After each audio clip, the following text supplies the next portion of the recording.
ओम श्री श्याम शिवाय नमः। श्री शिव महापुराण प्रथम खंड पूर्वार्ध।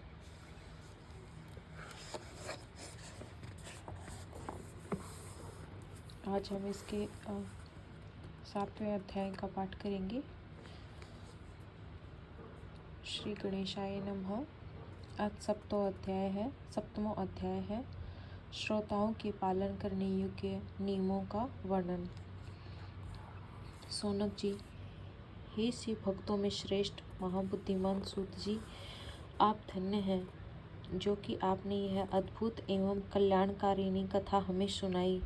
हे मुने, शिव पुराण की कथा सुनने के लिए व्रत धारण करने वाले लोगों को किन नियमों का पालन करना चाहिए, यह भी कृपा पूर्वक सबके कल्याण की दृष्टि से बताइए।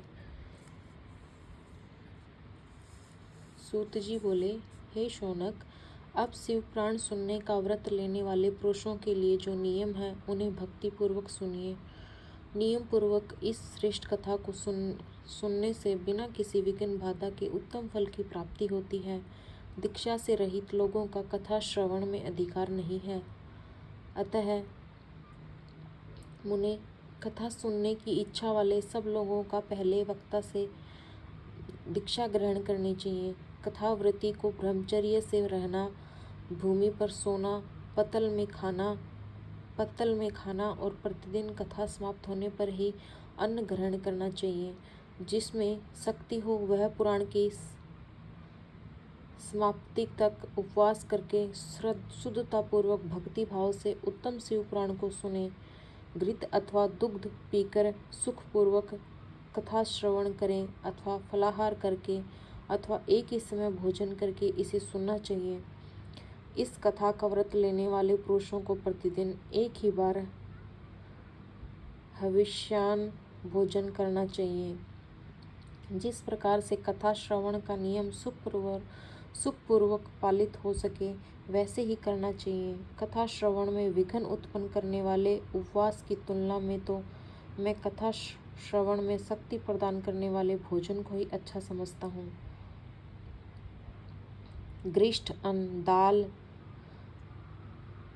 जला अन्न, सेम, मसूर, भाव दूषित तथा बासी अन्न को खाकर कथावृत्ति पुरुष कभी कथा को न सुने। कथावृत्ति को बैंगन, तरबूज, चिचिंडा, मूली, कोहड़ा, प्याज, नारियल का मूल तथा अन्य कंद मूल का त्याग करना चाहिए। जिसने कथा का व्रत ले रखा हो वह पुरुष प्याज, लहसुन, हींग, गाजर, मादक वस्तु तथा आमिष कही जाने वाली वस्तुओं को त्याग दें। कथा का व्रत लेने वाला जो पुरुष हो उसे काम, क्रोध आदि 6 विकारों, ब्राह्मणों की निंदा तथा पतिव्रता और साधु संतों की निंदा त्याग कर देना चाहिए। कथा श्रवण का व्रत धारण करने वाला व्यक्ति रजस्वला स्त्री को न देखे, पतित मनुष्यों को कथा की बात न सुनाए, ब्राह्मणों से द्वेष रखने वालों और वेद बहिष्कृत मनुष्यों के साथ संभाषण न करें। कथावृत्ति पुरुष प्रतिदिन सत्य, सोच, दया, मौन, सरलता, विनय तथा मन की उदारता, इन सद्गुणों को सदा अपनाए रहे। श्रोता निष्काम हो या सकाम, वह नियम पूर्वक कथा सुने। सकाम पुरुष अपनी अभीष्ट कामना को प्राप्त करता है और निष्काम पुरुष मोक्ष पा लेता है। दरिद्र, क्षय का रोगी, पापी, भाग्यहीन तथा सनातन रहित पुरुष भी इस उत्तम कथा को सुने। काक, वंध्या आदि जो 7 प्रकार की दुष्टा स्त्रियां हैं तथा जिस स्त्री का गर्भ गिर जाता हो, इस सभी को शिव पुराण की उत्तम कथा सुननी चाहिए। हे मुने, स्त्री हो या पुरुष, सबको यत्न पूर्वक विधि विधान से शिव पुराण की उत्तम कथा सुननी चाहिए। इस शिव पुराण के कथा पारायण के दिनों को अत्यंत उत्तम तथा करोड़ों यज्ञों के समान पवित्र मानना चाहिए। इस श्रेष्ठ दिनों में विधि पूर्वक जो थोड़ी सी भी वस्तु दान की जाती है उसका अक्षय फल मिलता है। इस प्रकार व्रत धारण करके इस प्रेम श्रेष्ठ कथा का श्रवण करके आनंद पूर्वक श्रीमान पुरुषों को इसका उद्यापन करना चाहिए। इसके उद्यापन की विधि शिव चतुर्दशी के उद्यापन के समान है। अतः यहाँ बताए गए फल की आकांक्षा आकांक्षा रखने वाले धनाढ्य लोगों को उसी प्रकार से उद्यापन करना चाहिए। अल्प वित्त वाले भक्तों के लिए प्रायः उद्यापन की आवश्यकता नहीं है, वे तो कथा श्रवण मात्र से ही पवित्र हो जाते हैं। शिव जी के निष्काम भगत तो शिव स्वरूप ही होते हैं। हे महर्षि, इस प्रकार शिव पुराण की कथा के पाठ एवं श्रवण संबंधी यज्ञोत्सव की समाप्ति होने पर श्रोताओं को भक्ति एवं प्रयत्न पूर्वक भगवान शिव की पूजा की भांति पुराण पुस्तक की भी पूजा करनी चाहिए। तदंतर विधि पूर्वक वक्ता का भी पूजन करना चाहिए। पुस्तक को आच्छादित करने के लिए नवीन एवं सुंदर बस्ता बनाएं और उसे बांधने के लिए दृढ़ एवं दिव्य सूत्र लगाएं, फिर उसका विधिवत पूजन करें।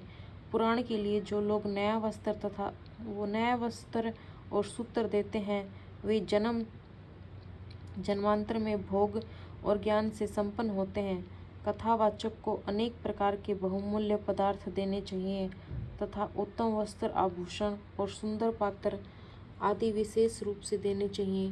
पुराण के आसन रूप में जो लोग कंबल, मृग चर्म वस्त्र, चौकी, तख्ता आदि प्रदान करते हैं, वे स्वर्ग प्राप्त करके यथेच्छ सुखों का उपभोग पुनः कल्प पर्यंत ब्रह्मलोक में रहकर अंत में शिवलोक प्राप्त करते हैं। मुनि श्रेष्ठ, इस प्रकार महान उत्सव के साथ पुस्तक और वक्ता की विधिवत पूजा करके वक्ता की सहायता के लिए स्थापित किए गए पंडित का भी उसी के अनुसार उससे कुछ ही कम धन आदि के द्वारा सत्कार करें। वहाँ आए हुए ब्राह्मणों को अन्न, धन आदि का दान करें। साथ ही गीत, वाद्य और नृत्य आदि के द्वारा महान उत्सव करें। हे मुने, यदि श्रोता विरक्त हो तो उसके लिए कथा समाप्ति के दिन विशेष रूप से उस गीत का पाठ करना चाहिए जिसे श्री रामचंद्र जी के प्रति भगवान शिव ने कहा था। यदि श्रोता गृहस्थ हो तो उस बुद्धिमान को उस श्रवण कर्म की शांति के लिए शुद्ध हविष्य के द्वारा होम करना चाहिए। हे मुने, रुद्र संहिता प्रत्येक श्लोक द्वारा होम करें अथवा गायत्री मंत्र से होम करना चाहिए, क्योंकि वास्तव में यह पुराण गायत्री मंत्र ही है, अथवा शिव पंचाक्षर मूल मंत्र से हवन करना उचित है। होम करने की शक्ति न हो तो विद्वान पुरुष यथाशक्ति हवनीय हविष्य का ब्राह्मण को दान करे। न्यूनातिरिक्तारूप दोषों की शांति के लिए भक्तिपूर्वक शिव सहस्त्र नाम का पाठ अथवा श्रवण करें। इससे सब कुछ सफल होता है, इसमें संशय नहीं है, क्योंकि तीनों लोकों में उससे बढ़कर कोई वस्तु नहीं है। कथा श्रवण संबंधी व्रत की पूर्णात की सिद्धि के लिए 11 ब्राह्मणों को मधु मिश्रित खीर भोजन कराएं, उन्हें दक्षिणा दें। मुने, यदि शक्ति हो तो 3 पल 12 तोला सोने का एक सुंदर सिंहासन बनवाएं और उस पर उत्तम अक्षरों में लिखी अथवा लिखाई हुई शिव पुराण की